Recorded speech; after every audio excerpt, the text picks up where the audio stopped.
What's the biggest secret to a happy life that most people don't know? Story 1. Why do you work? Do you need the money? If so, would you be happier with less money but a different job? Emo, there are lots of reasons to stick with a shitty job, but also lots of reasons to leave. At the end of the day, no one lays on their deathbed wishing they worked more or earned more money. Story 2. Being happy with yourself and by yourself.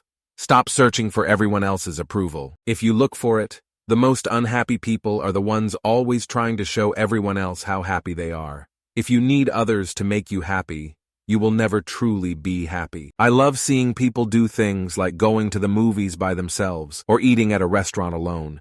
It makes me envious that they are doing things only for their own enjoyment, and not because they feel like they have to, because society tells them they have to. Story 3. Remember, comparison is the thief of joy.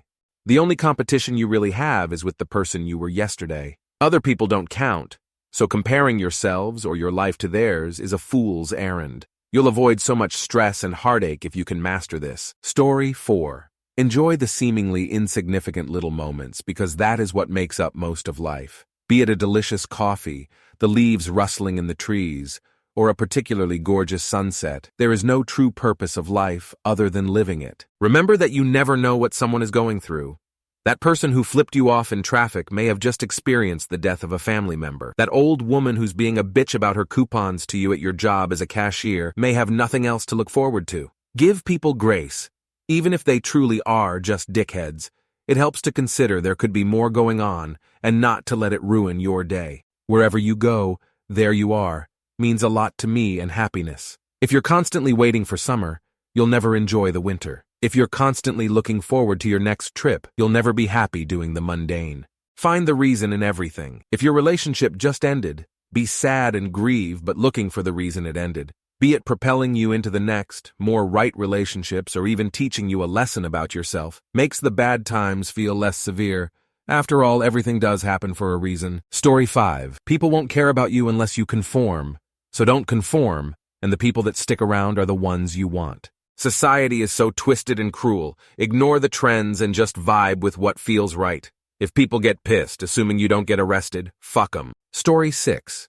There is only ever this moment, right now. By choosing your emotional perspective by intent, instead of allowing it to be a reaction to circumstance, you can choose to be happy, or at least calm, rational, and confident, no matter what is going on around you. In other words, choose the experience you want for yourself, don't let it be chosen for you. Story 7.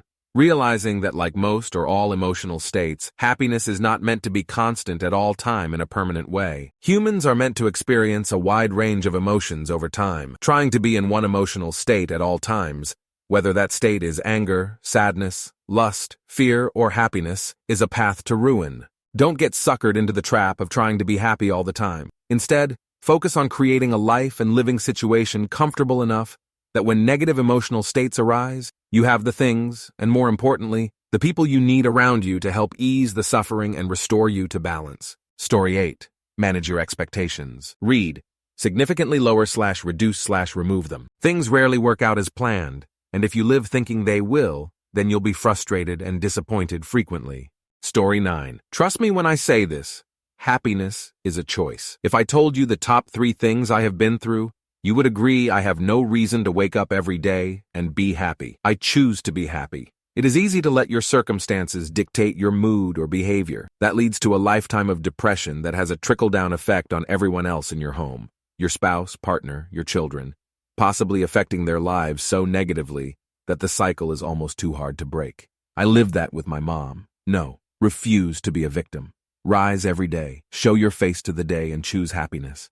Carry that into every part of your day and see what happens. You will be amazed.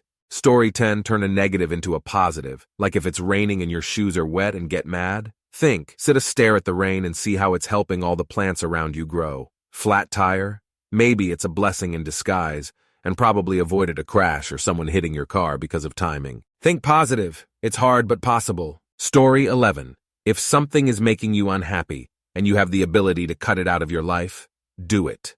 If you're a good person but have a shithead kid who gets in trouble at school every week, 100% understandable to be unhappy most of the time because of the challenges that come along with that. You can't abandon your kid. If you're unhappy all the time because you're spending 6 hours a day fuming about politics or how shitty your favorite baseball team is or how annoying your neighbors are, do something about it. Stop watching the news and go volunteer, which is doing actual good. Pick a different sport to watch where you're less emotionally invested. Move to a different apartment. Story 12.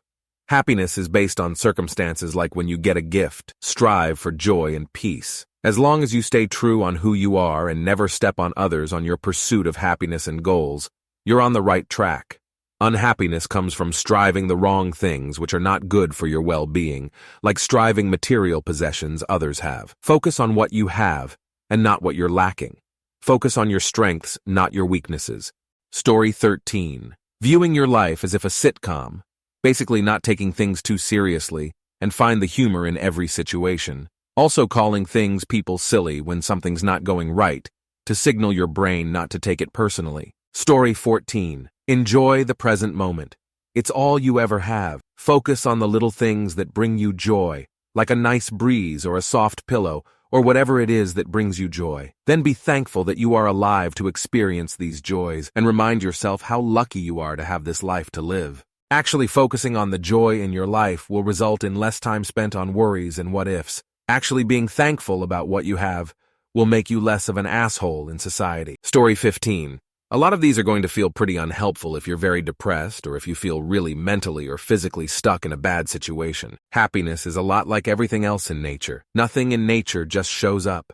There has to be an ecosystem to support it. It's like wanting to see butterflies or hummingbirds outside your window. If you don't have anything to support their survival, they're not going to come. You have to create the infrastructure for happiness to survive. For some people, that's a lot easier. They have a big backyard and money to blow at Home Depot. For some people, it's harder.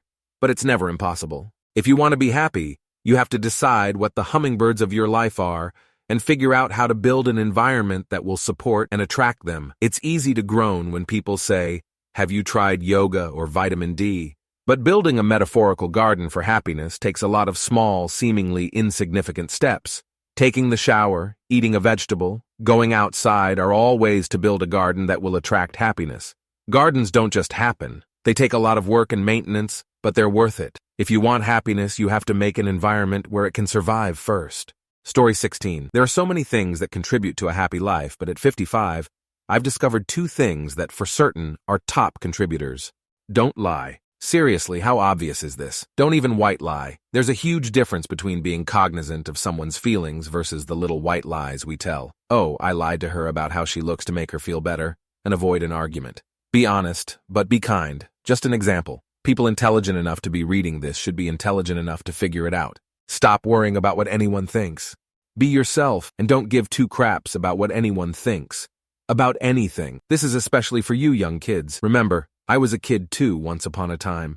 I get the whole peer pressure thing. But ask yourself, if you have to constantly put pressure on yourself, then are the people you are trying to appease worth it? Unless they are paying your bills or putting food in your mouth, then you shouldn't give 1 crap, period. Above all else, really stop giving a shit about what anyone thinks who is on the internet or social media. I mean, really, unless these people are physically in your face, they do not matter. Period. They don't clothe you, put food on your table, or pay your rent, so what they have to say or think doesn't matter. Not in the tiniest fraction of a thought. Another thing, you are not dating on the internet. Dating means in your immediate physical space. You are not dating someone you cannot put your hands on. Stop it. That is an acquaintance. I'm not even sure you can call that a friend. If you are still in K-12 and reading this, then stop. Just stop right there. You have literally lived 10 to 15% of your life at this point, and I realize that whatever you are going through seems like it's the end of the world. It isn't. If everyone operated this way, then the world would be vastly worse. What makes you happy today is most assuredly and definitely not what is going to make you happy 20 years from now. Think about that while removing all ego.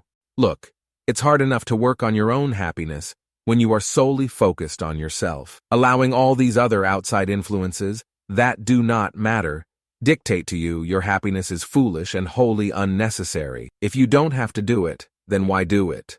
For the 20-plus somethings, focus on 1, 1A, 2, 2A, and 2B. For you kids under 20, please, please, please, put down your phone and shut off your computer for 4 hours each day. Heck, leave the phone at home when you go to school. You don't need it. Give it a try. Just one man's opinion. It took me right about 46 years to figure it out. At least what works for me, but I challenge anyone to try some of what I said. While it may not make you all the way happy or fix most of anything, it will help. Story 17. Try to find gratitude every day. Enjoy the little things in your life. Find a job or vocation that has positive impacts, and hopefully one that you enjoy, at least to some extent. I think the biggest thing is to do what you can to help others. Helping others also helps you. Be kind. It usually comes back to you, and remember that everyone is trying to find their way through life too. Story 18. Expect a lot from yourself, but forgive yourself when you inevitably fall short of your own expectations. Do not expect much of others, but show gratitude whenever they pleasantly surprise you and exceed your expectations. Have higher standards for yourself than others, basically. Story 19. It was 3 steps for me. 1. Set boundaries and enforce them.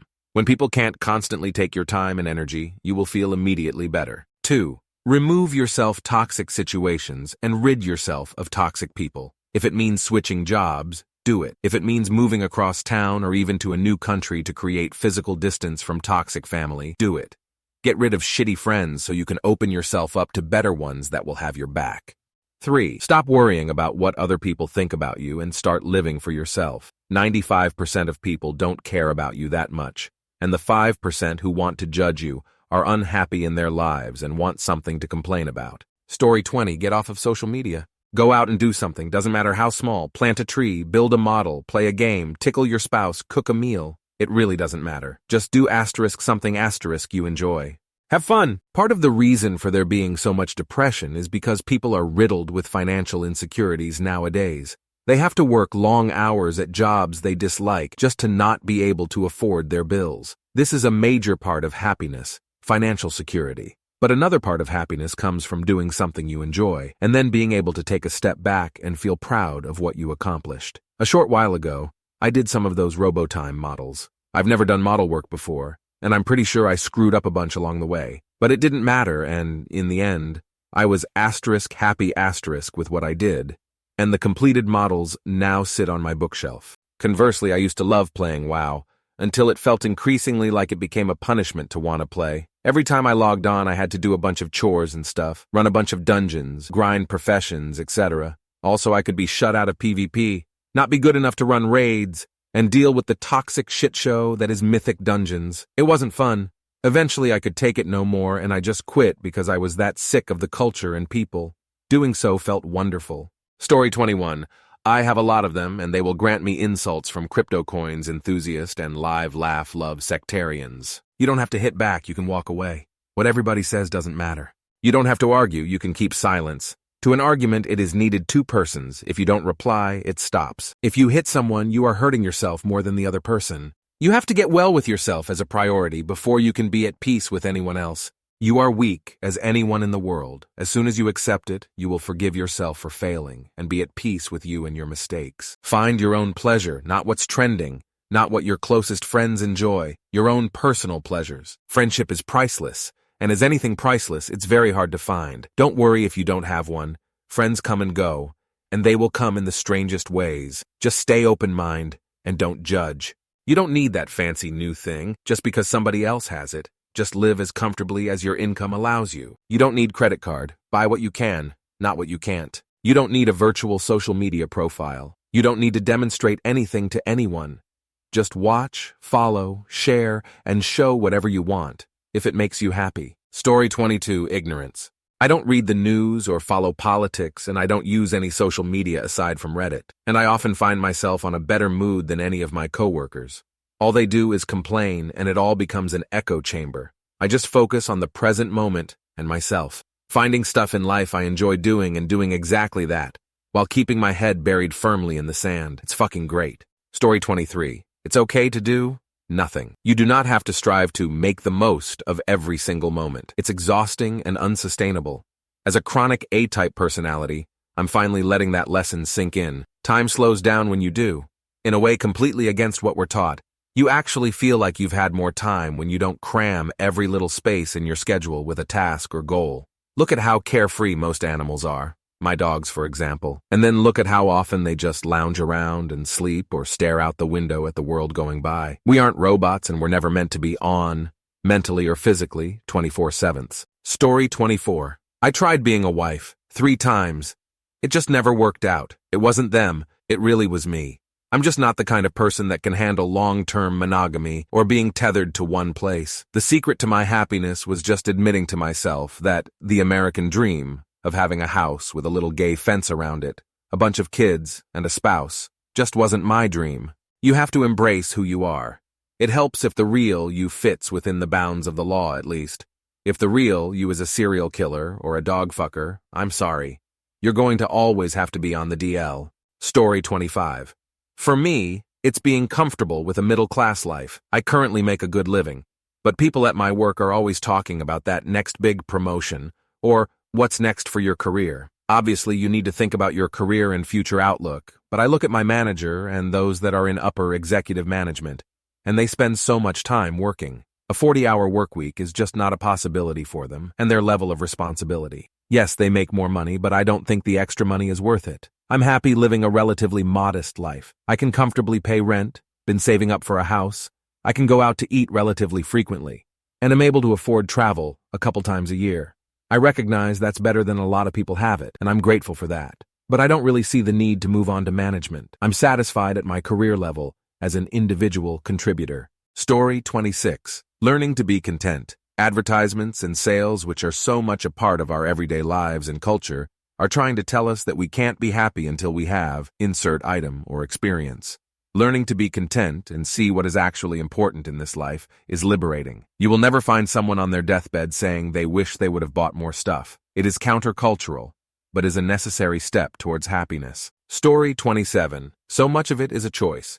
Putting effort into healing and therapy was a choice. Choosing to be happy, choosing not to be upset when my father does the same shit he's done his entire life, choosing not to take it personally when other people show me who they are. I finally learned how to be happy in a sustainable way in the last few years, and so much of it has been meat, using my own joy over the fuckery of the world.